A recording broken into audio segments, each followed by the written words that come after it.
Hi, my name is Tanjanika Smith, and I am a multicultural wedding and portrait photographer in Philadelphia. And today we are talking about my predictions for the 2021 wedding season.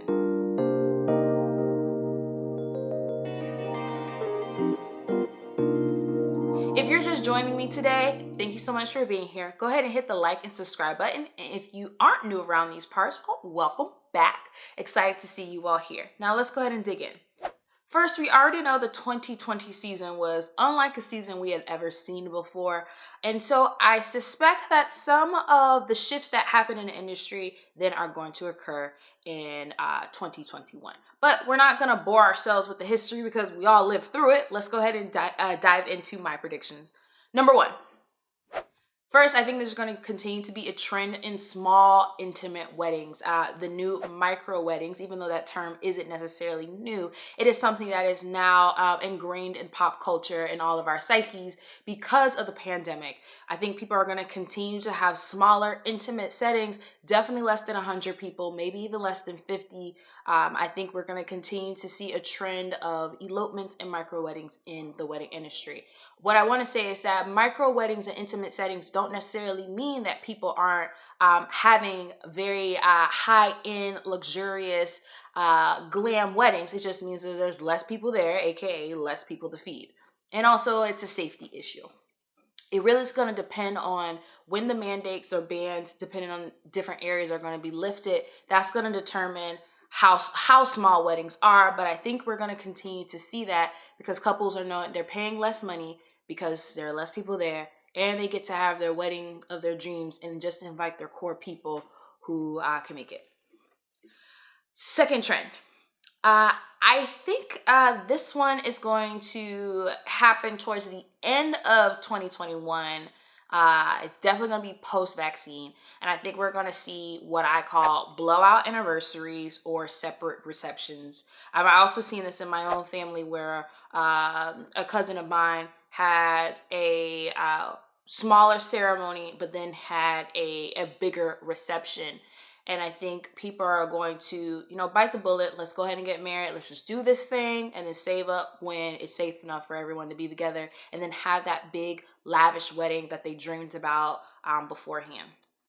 Number three, this one is really interesting. I think we're going to continue to see a massive trend towards non-weekend weddings. And there are a few reasons for this.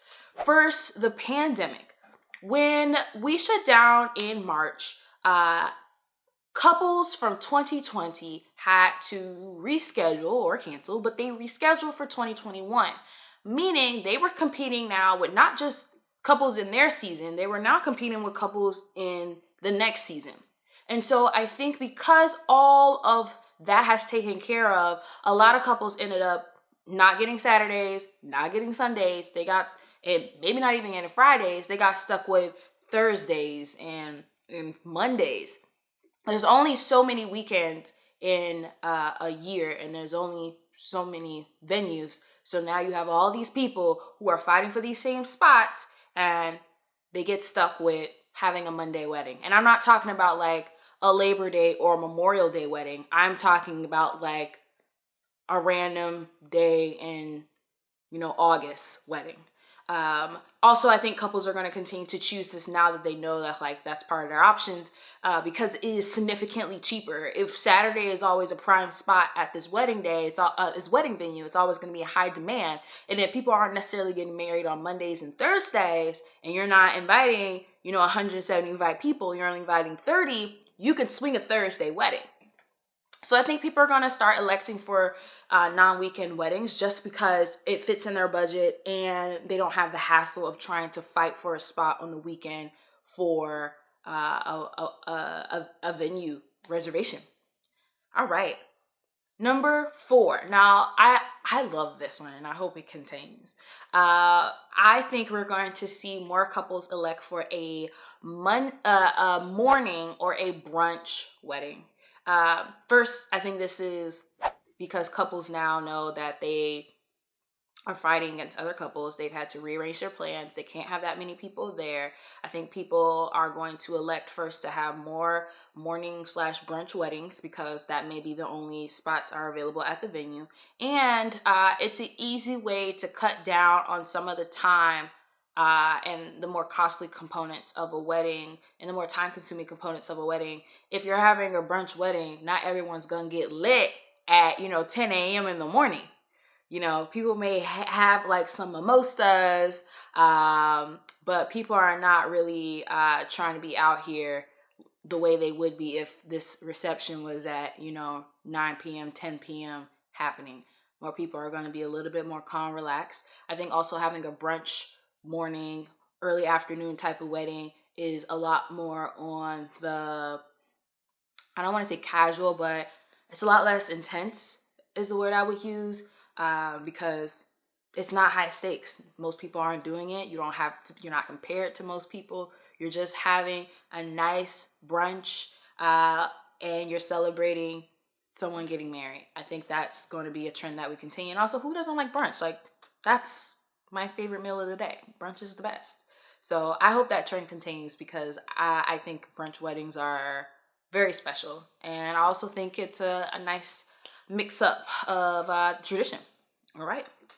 Next, I think we're going to continue to see a trend of live stream options being available to wedding couples.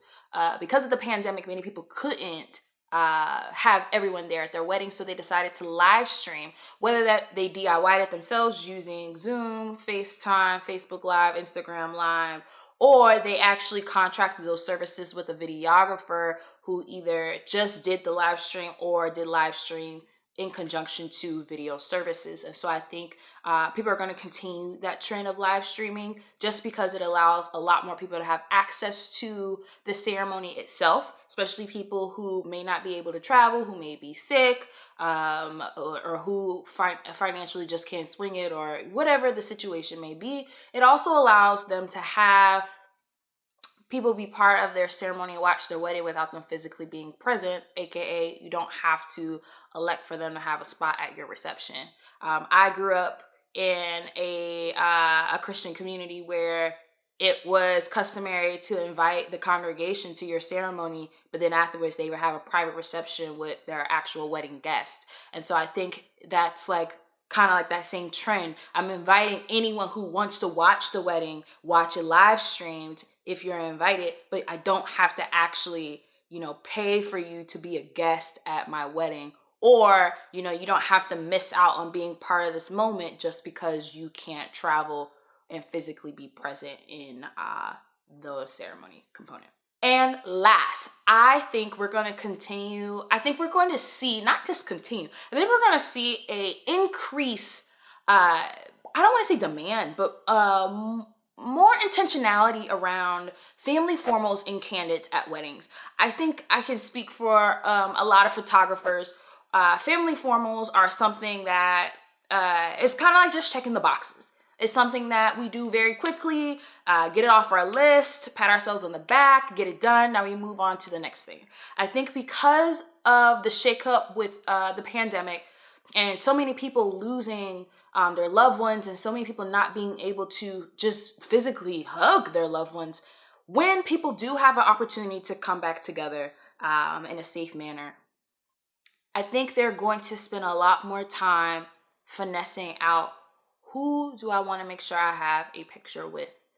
What family moments do I want to make sure I have in my wedding album? And, romantic portraits are great. Those editorial details are amazing.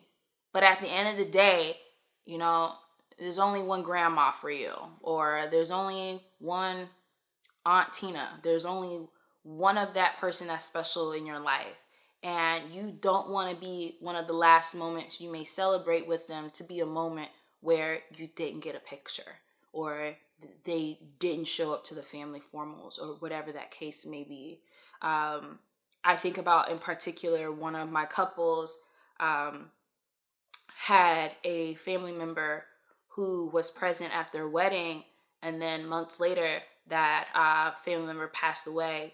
And when I saw the picture that I took of that family member pop up, it really just hit home, like, wow, like the work that I do is really important, and the people that I'm capturing is not just, you know, a name on a sheet for me. It's not a name on the sheet to my couples. It's real relationships with their family that we need to make sure we are cherishing and honoring.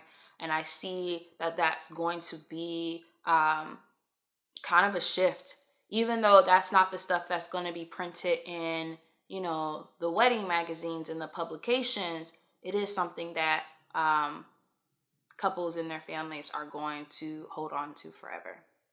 Well, that is the end of this video on my predictions. What do you think? Is there anything that you agree with? Are there things that I may have missed in the wedding industry? Let me know down below. I look forward to seeing your thoughts. Once again, make sure you like and subscribe, and I'll see y'all in the next one. Bye.